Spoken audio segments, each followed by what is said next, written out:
fear of the HIV, I was taking that secret to my grave. That was my plan, because I couldn't handle it. I couldn't face it. I couldn't tell anybody too. And so when we do this 12-step process, there's a part called the moral inventory. We take a searching and fearless moral inventory of ourselves. And that's looking at the resentments, the fears, the sex conduct, and any secrets.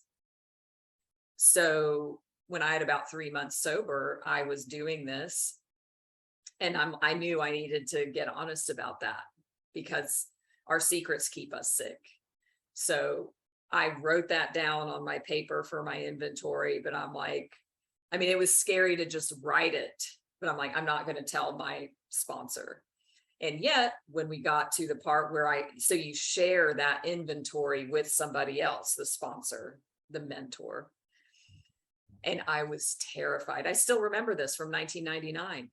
I still remember.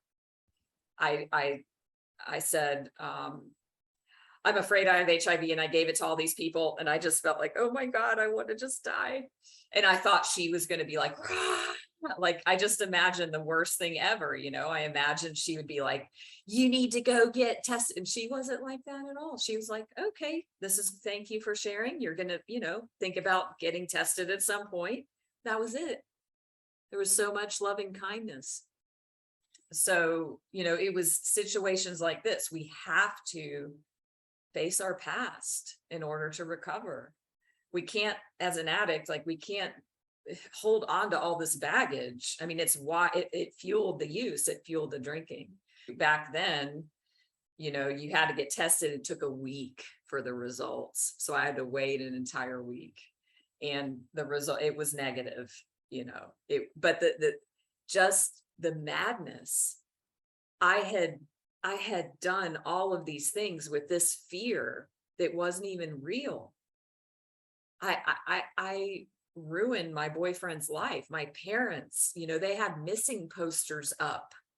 They put me on a national missing list. I was a missing person, along with the danger and everything that I put myself through over a fear that it wasn't even true. I did not even have it.